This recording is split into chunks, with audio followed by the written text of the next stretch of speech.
seorang pemuda muslim belajar ilmu kebal di suatu perguruan.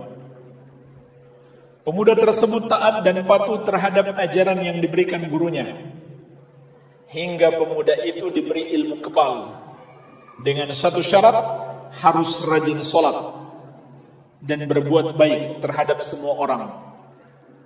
Pertanyaan saya, apakah ada ajaran ilmu kebal dalam Islam?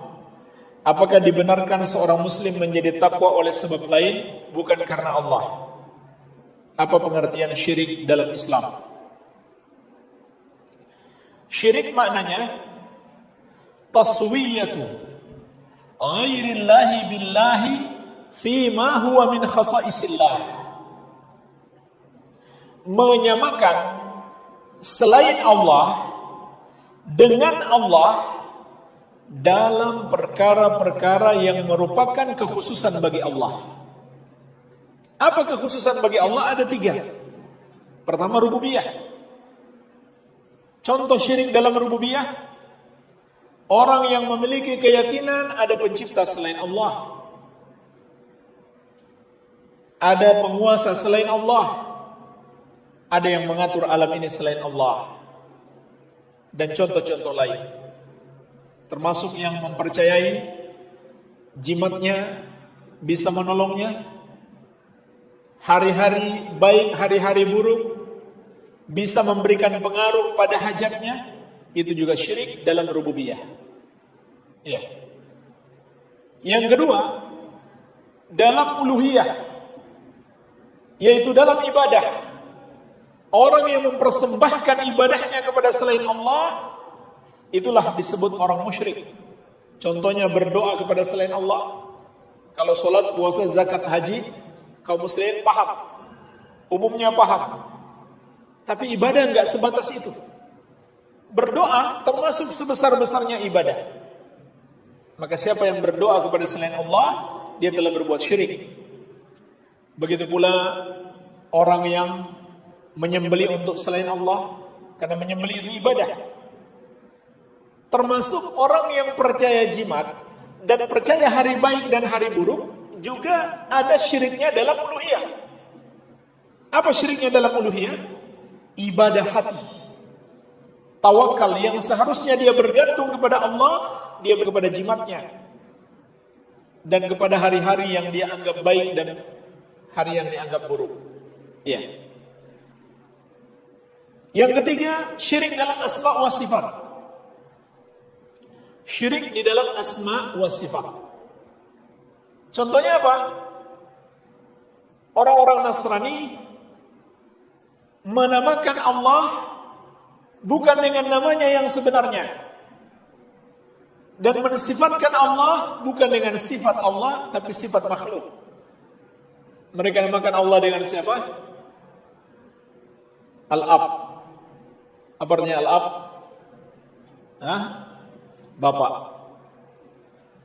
Dan mereka sifatkan Allah seperti manusia yang memiliki anak. Ini kesyirikan mereka. Di samping juga kesyirikan mereka dalam uluhiyah, menyembah kepada selain Allah. Juga syirik dalam asma wa sifat.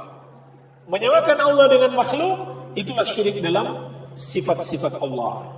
Iya. Adakah ajaran ilmu kebal dalam Islam? Tidak ada. Ilmu kebal, tenaga dalam, ilmu bisa terbang di udara, bisa berjalan di air, itu semuanya sihir. Dari mana mereka dapatkan? Dari pertolongan setan, bantuan setan. Tapi di sini dikatakan syaratnya harus rajin sholat dan berbaik kepada semua orang. Kok kita katakan itu pertolongan setan? Iya, itu pertolongan setan. Kenapa? Karena niatnya beribadah sudah salah. Makanya setan senang.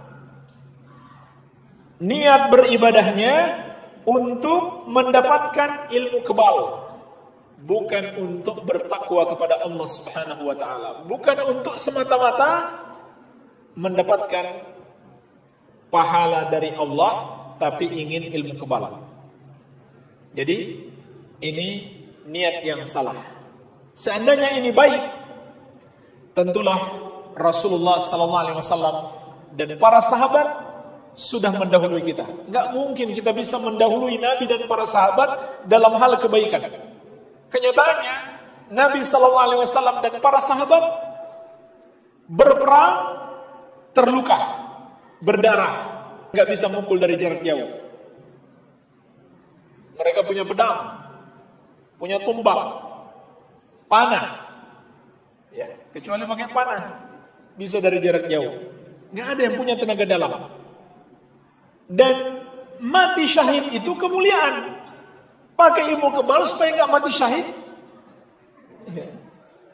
Penakut dah. Ya. Dan jemaah sekalian, sebenarnya yang punya ilmu kebal ini harus langsung berjihad sekarang. Ya. Karena kan nggak bisa mati. Ya. Hebatnya, kena rudal nggak mempan. Ya. Harusnya mereka pergi berjihad sekarang. Minta izin kepada pemerintah. Nggak boleh diam-diam saja. Dalam keadaan kaum muslimin dizolimin. Kalau orang yang lemah, dia dapat pemaafan dari Allah karena dia lemah, nggak sanggup berjihad. Ini punya ilmu kebal. Coba, tentara mana yang bisa mengalahkan orang yang punya ilmu kebal? Iya. Dan jemaah sekalian, pahlawan Islam Khalid bin Walid, pedang Islam, pedang Allah. Ketika beliau wafat, orang yang memandikan jenazahnya menghitung di tubuhnya lebih dari 80 luka. Semua dari arah depan, tak satu pun dari arah belakang. Sudah lengkap lukanya. Ada yang sabetan pedang, tombak, panah, nggak mati-mati. Bukan punya ilmu kebal, tapi memang belum ajalnya.